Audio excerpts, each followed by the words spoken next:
प्रेम शुक्ला जी, उत्तर प्रदेश में क्या आपकी रणनीति काम आई? आपने एक अग्रेसिव कैंपेन सामने रखा। आप जानते थे कि समाजवादी पार्टी और बीएसपी किसी भी तरह से कांग्रेस को अपने साथ नहीं लेकर चलेगी क्योंकि दिक्कतें होंगी, और ये शायद आपके लिए बहुत बड़ा एक वरदान साबित हो रहा है।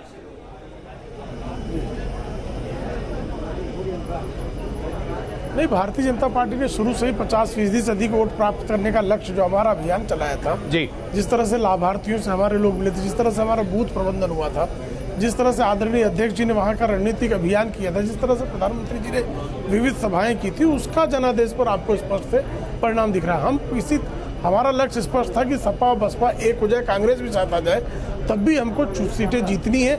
इसलिए 50% से अधिक मत हमको भारतीय जनता पार्टी के प्रत्याशी के लिए। अहमद खान साहब, आप सब भी साथ आ जाते तब भी भारतीय जनता पार्टी इस तैयारी में थी कि आपको दांत खट्टे करना है आपके। अहमद खान साहब, और कांग्रेस को साथ नहीं लिया, क्या उसको नुकसान हो गया?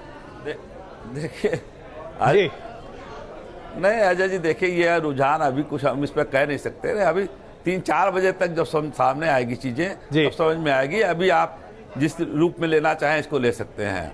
देखिए ये कई चरणों में चुनाव होते हैं, और देखिए कोई ऐसा कारनामा इन्होंने नहीं किया, राम राज्य तो नहीं ला दिया। आप बताइए ना अजय जी, आप भी तो डिबेट में रहते थे, हम भी आपके साथ बैठते थे, जनता भी कहती थी क्या काम किया है। अगर फिर भी अगर रुझान आता है तो खान साहब, लेकिन राम राज्य नहीं लाए, लेकिन 2 विरोधी पार्टियों को साथ ला दिया ना इन लोगों ने। खान साहब, लेकिन एक बात तो आपको माननी पड़ेगी, कर दिया ना। आप चाहे जो भी कहें, राम राज्य आए या ना आए, लेकिन विपक्ष इन मुद्दों को कारगर तरीके से सामने नहीं रख पा रहा। ये बहुत महत्वपूर्ण बात है। जो मैंने आपसे सवाल पूछा कि आप 2 विरोधियों को तो साथ ला दिया ना, फिर भी टक्कर नहीं दे पा रहे हैं। नहीं, टक्कर कैसे नहीं दे पा रहे हैं? अभी कैसे मान ले हम? आप मैं तो रुझानों पर बात कर रही हूँ। बदलेंगे तो फिर मेरा सवाल भी बदल जाएगा। रुझान आ जाएंगे तभी मान लें।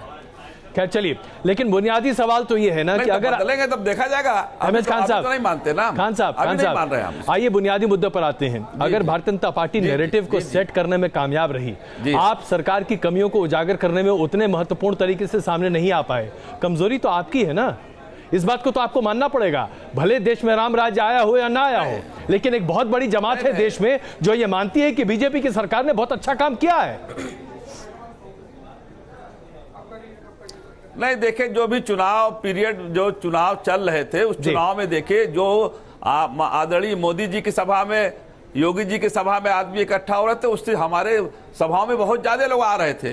तो मुझे ये उम्मीद थी कि हाँ हम जीतेंगे, और अब भी उम्मीद है कि हम जीतेंगे। उत्तर प्रदेश में इनको हम नीचे ले आएंगे जी। चलिए, लेकिन अभी फिलहाल वो तो जुमलेबाज पार्टी है, जुमले बोलती रही है।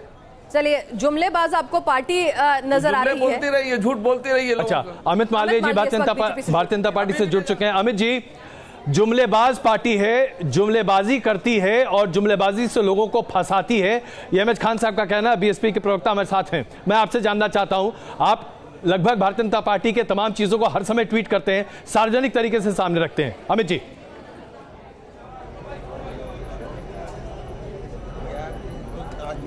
देखिए, आज जनता ने विपक्ष का जो दुष्प्रचार चल रहा था उसका जवाब कहीं ना कहीं दे दिया है जी। आज जिस प्रकार के रुझान अभी आप दिखा रहे हैं, उससे तो ये सिद्ध होता है कि भारतीय जनता पार्टी और एनडीए पूर्ण बहुमत की सरकार बनाने जा रही है। इससे कहीं ना कहीं विपक्ष को एक सीख लेनी चाहिए कि राजनीति तथ्यों के आधार पर करें। अगर आलोचना भी करनी है तो ऐसी करें कि जो लोगों को हजम हो।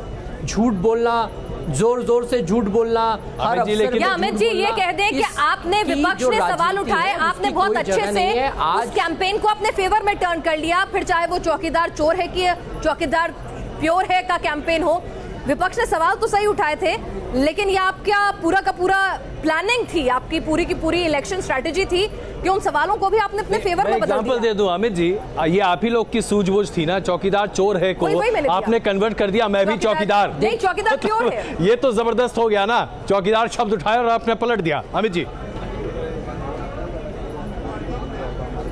वो कितना, देखिए वो तो निश्चित रूप से हुआ, और जिस प्रकार का समर्थन भारतीय जनता पार्टी के इस कैंपेन को शहरों में, छोटे शहरों में, कस्बों में मिला, उससे आप ये अंदाज़ा लगा सकते हैं कि किस प्रकार जो विपक्ष का कैंपेन था बिल्कुल तथ्यहीन था और आधारहीन था।